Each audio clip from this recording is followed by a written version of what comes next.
Good afternoon, Mr. President, Madam Vice President, everyone. Thank you for joining us. This is an historic occasion. We are here to view the highest resolution image of the infrared universe anyone has ever seen, captured by the most powerful telescope anyone has ever made. I am proud to turn things over to a president and a vice president who have charged the entire Biden-Harris administration with leading with the science and who believe deeply in the power and possibilities of science and technology for all of us. Madam Vice President, we particularly appreciate your leadership of the National Space Council and your commitment to ensuring innovation in space. The floor is yours. Thank you. Thank you. Well, good evening, everyone. I am very honored to be with you all. President Joe Biden and I talk often about our mutual passion for everything you all do. This is a very exciting moment to join you for the unveiling of the work that you have been laboring on for decades. So to our President Joe Biden, thank you for your leadership around all of these issues. Our NASA Administrator Bill Nelson and the Office of Science and Technology Policy Acting Director Dr. Alondra Nelson. Thank you also to our colleagues from across the White House and NASA and everyone else joining us from home. So yes, as chair of the National Space Council, I know that today represents an exciting new chapter in the exploration of our universe. From the beginning of history, humans have looked up to the night sky with wonder.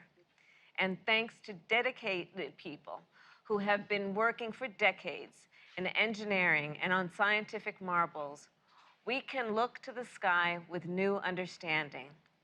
When NASA launched the Hubble Space Telescope in 1990, we were able to see the stars unobstructed by the Earth's atmosphere and understand the universe in ways we could have never imagined even a few decades earlier.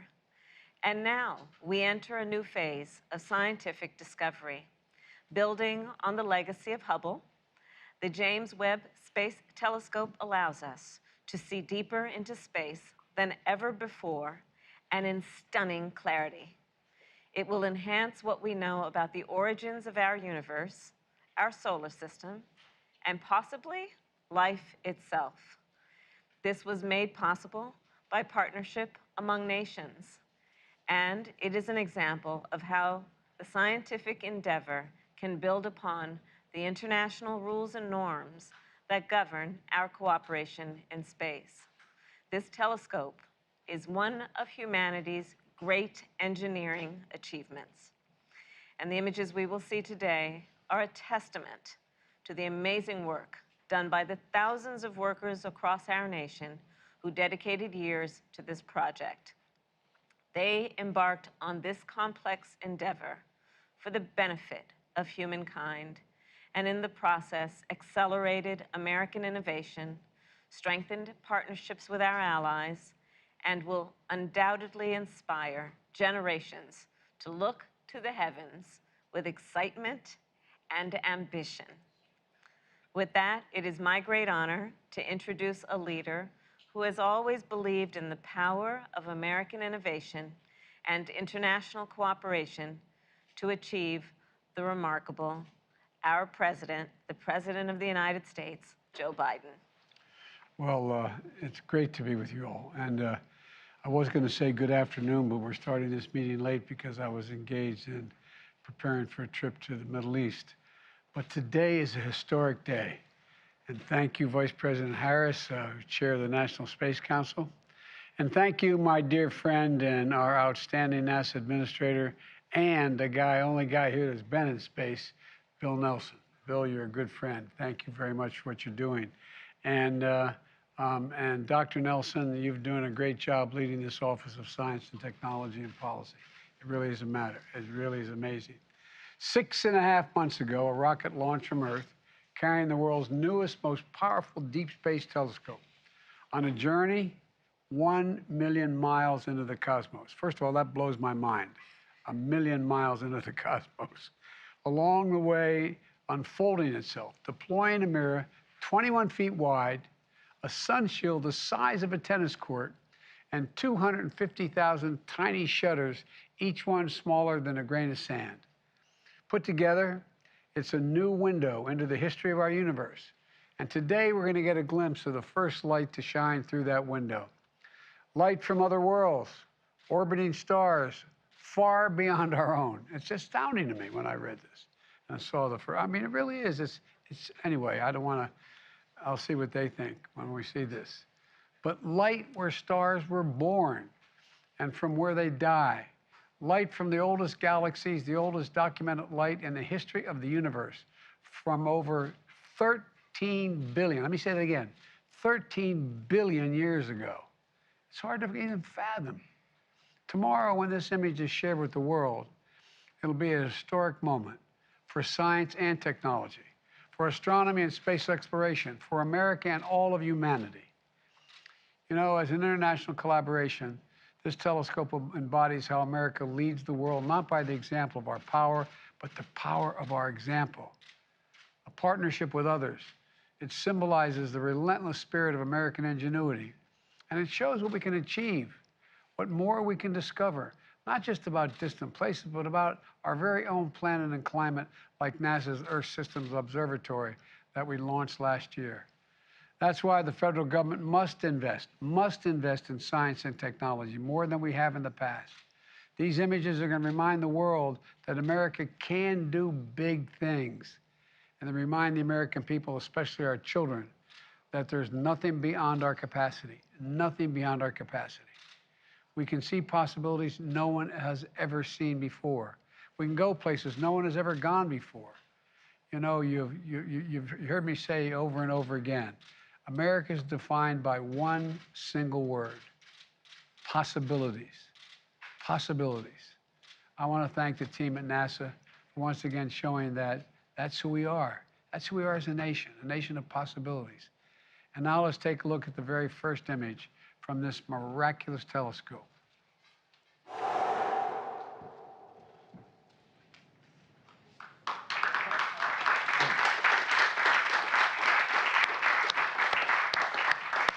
NASA Administrator Nelson, I'm going to turn this over to you. So will you please tell us about what we're seeing?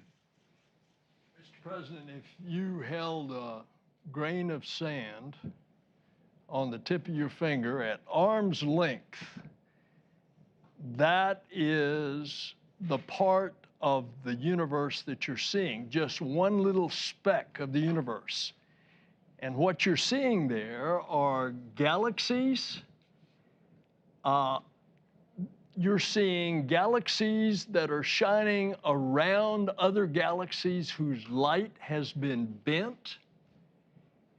And you're seeing just a small little portion of the universe. You know, 100 years ago, Mr. President, Madam Vice President, 100 years ago, we thought there was only one galaxy. Now, the number is unlimited. And in our galaxy, we have billions of stars or suns, and there are billions of galaxies with billions of stars and suns, and we're getting our first glimpse. As you said, Mr. President, we're looking back more than 13 billion years. Light travels at 186,000 miles per second. And that light that you are seeing on one of those little specks has been traveling for over 13 billion years. And by the way, we're going back further because this is just the first image. They're going back about 13.5 billion years. And since we know the universe is 13.8 billion years old, we're going back almost to the beginning. That is the discovery that we are making with this. There's another thing that you're going to find with this telescope. It is going to be so precise, you're going to see whether or not planets, because of the chemical composition that we can determine with this telescope of their atmosphere, if those planets are habitable.